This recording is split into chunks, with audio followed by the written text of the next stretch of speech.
Hari abantu benshi bishimira kuba bavuga ibintu bidasobanutse. Hari n'abantu benshi bishimira kuvuga ibintu bisobanutse. Ariko ibyo byose igihe icyo ari cyo cyose byavugirwa, hari n'abandi baba biteguye kubyumva. Hari abahaguruka kugira ngo bumve buri kintu icyo ari cyo cyose kibi cyavuzwe ku muntu. Mu buzima busanzwe, abantu cyangwa se ikiremwa muntu kigira amarangamutima. Hari abantu usanga bashimishwa n'uko hari abandi bababaye. Mu kiganiro cy'uyu munsi biri buze kuza kutworohera, kubera ko tugiye kuba twaganira kuri alcohol cyangwa se inzoga muri rusange. Inzoga ni iki? Kubera icyo abantu bazinywa? Kubera icyo abandi batazinywa? Muhawe ikaze muri kino kiganiro cyane Twebami TV. Uwo mukomeje kubana kuri microphone ni Mutombo Motoka Mbari from Twebami TV. Nkwibutsa ko niba utarakora subscribe, share na comment, iki ni cyo gihe kugira ngo ibiganiro bijye bikugeraho ku gihe, kandi unabisengeze n'inshuti zawe n'abavandimwe muri rusange. Uyu munsi turi bwiganirire ku nzoga. Inzoga ni iki? Buri muntu wese iyo yumvishe ikinyobwa inzoga yumva ibisukika. Ibisukika bihe, ibisukika ibyo ari byo byose umuntu ashobora kuba yanywa, ubwonko bugata equilibre. Hari abayishima bati inzoga uri akagabo. Hari n'abavuga bati nta muryo w'inzoga nta wanyweye inzoga.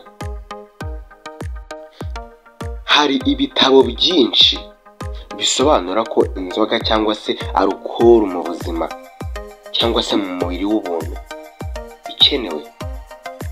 Hari n'ibindi bitabo bivuga ko alcohol cyangwa se inzoga ari umukobanyi. Muri Bibiliya aho bavuga ko kunywa inzoga ari n'icyaha. Ese wowe udukurikiye muri kino kiganiro wisanga mu kihe cyiciro? Ese wisanga mu cyiciro cy'abashima inzoga ko ari ikintu cyiza, cyangwa wisanga mu cyiciro cy'abavuga ko inzoga ari ikintu kibi? Reka turebe ikintu cya mbere gitera kuba umuntu yanywa inzoga, kuko hari n'ibindi binyobwa byinshi bitandukanye nabyo bisukika kandi umuntu ashobora kuba yanywa. Turibaza tuti, tukongera tukabyibaza neza, ese ibisukika byose abantu babinywa kugira ngo basinde, cyangwa se inzoga niyo target yo kunywa kugira ngo umuntu asinde? Gusinda ni iki? Ni ukubera iki umuntu anywa inzoga abizi neza ko irimo alcohol inarengeje n'urugero? Turaza kumenya ubwoko bw'amaji cyangwa se amajuice.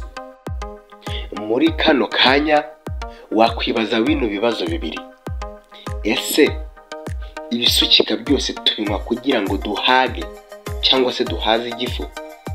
Inzoga se, nk'uko ari nayo topic y'uyu munsi, tuyinywa kugira ngo duhage? Numara gusubiza ubishyire muri comment. Muri make, ubushakashatsi bwakozwe bwagaragaje ko 90% y'umuntu uwo ari we wese ufata umwanzuro akavuga ngo ngiye kunywa inzoga, ngiye ku kabari, ngiye kuri bar, ahantu aho ariho hose hacururizwa cyangwa se harangwa inzoga, target cyangwa se gahunda aba afite ntabwo kuba ari uguhaga, kuko inzoga ntabwo wazinywa ngo uhage. Ugiye kuzinywera kuzihaga ntabwo wabona igifu uzishyizemo, kuko alcohol ifatwa nka gaz, kuko ntabwo ari ikintu kigera mu nda ngo gikomeze kidepe, kiriyevapora muri rusange.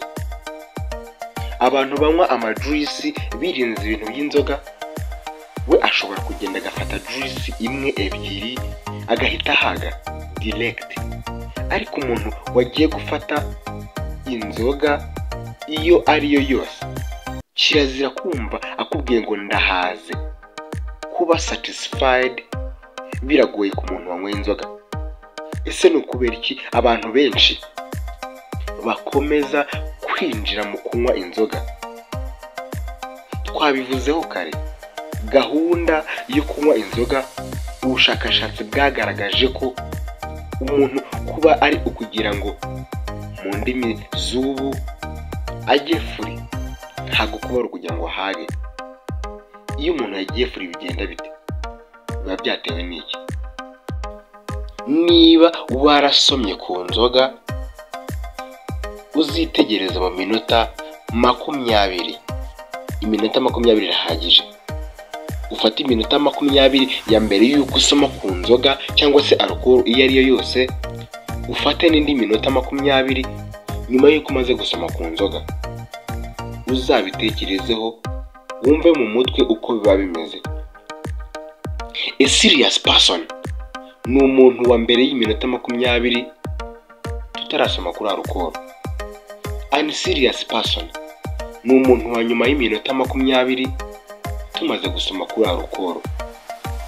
Ibyo bisobanuye ko buri muntu uwo ari we wese wasomye ku nzoga cyangwa se alcohol, hari ubuseriye uko bwaba bungana uko ariko kose ku ijana buba bwatakaye. Kuko uriya muntu usinda bakavuga ngo yarwanye cyangwa se yatangiye kuvuga nabi, nta muntu usinda avuga nabi. Umuntu asindana uko ameze we ubwe, ahubwo kubera ko yatakaje ubuseriye bikiyongera cyangwa se bikamuha motivation. Mu by'ukuri muri rusange, inzoga cyangwa se alcohol iri ku rwego rwo hejuru ituma umuntu atakaza ubuseriye. Umuntu ashobora kuba yanywa icupa rimwe agatakaza ubuseriye, undi akaba yanywa amacupa arenze 5, mu mutwe we yumva nta kintu na kimwe kiraba. Abo bantu baba batandukanye. Ariko kugira ngo umuntu agere ku rwego rwo kuba yanywa icupa rimwe, 2, 3, 4 akikubita kurya 5 ataratakaza ubuseriye, uwo muntu ntabwo tuvuga ko afite ubwonko bukomeye, ahubwo ubwonko bwe buba bwarangiritse cyane. Uriya muntu usoma icupa rimwe, hari n'abantu bavuga ko ashobora kugera ku kabari atarananywa yumvisha umwuka w'inzoga gusa agahita asinda. Gusinda by'ubwabyo ni ugutakaza ubuseriye, ugatangira kuvuga ibyo ushaka cyangwa se ibyo ubonye, ariko n'ubundi wahoranye mu bwonko. Nawe udukurikiye muri kino kiganiro, ushobora kuba watangiye kutwumva aribwo ufashe icupa rya mbere, aribwo usomyeho umusa wa mbere. Utandukanye mu minota 4 na 16, uraza kumenya niba watakaje ubuseriye.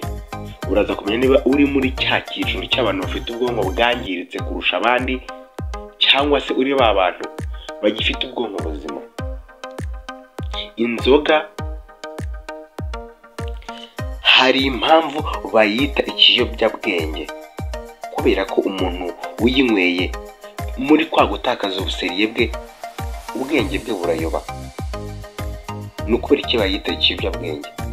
Ni ukubera ko buri muntu uwo ari we wese usomyeho ahinduka mu gihe amaze kuyinywamo. Niba yari ari seriye yakoraga ibintu bizima, agatangira gukora ibintu bitari bizima. Mu by'ukuri inzoga buri muntu ayifata mu cyiciro ayishakamo bitewe n'uburyo ayikundamo, bitewe niba ayikunda. Nta muntu wavuga inzoga nabi. Abantu batanywa inzoga bavuga ko inzoga irura. Mu bantu banywa inzoga nta muntu n'umwe wakubwira ko inzoga irura. Ni ukubera iki? Inzoga birabujijwe kuyinywa ku muntu uri munsi y'imyaka 18 y'amavuko. Ni ukubera iki? Uriya muntu uri munsi y'imyaka 18 aba agifite bwa bwonko bukiri buzima cyangwa se bunoroshye, kubera ko iyo umuntu abashije kuba yashyiramo alcohol ari munsi y'imyaka 18, yangirika mu gihe gitoya, ku buryo no mu myaka yo hejuru ya 18 yaramaze gusoma kuri alcohol, yaramaze kumusabika cyangwa se yaramaze kumugeramo, aba yaratakaje ubuseriye. Niyo mpamvu buri muntu uwo ari we wese uri munsi y'imyaka 18 agirwa inama yo kuba atakwishora mu bintu byo kunywa inzoga cyangwa se ibiyobyabwenge.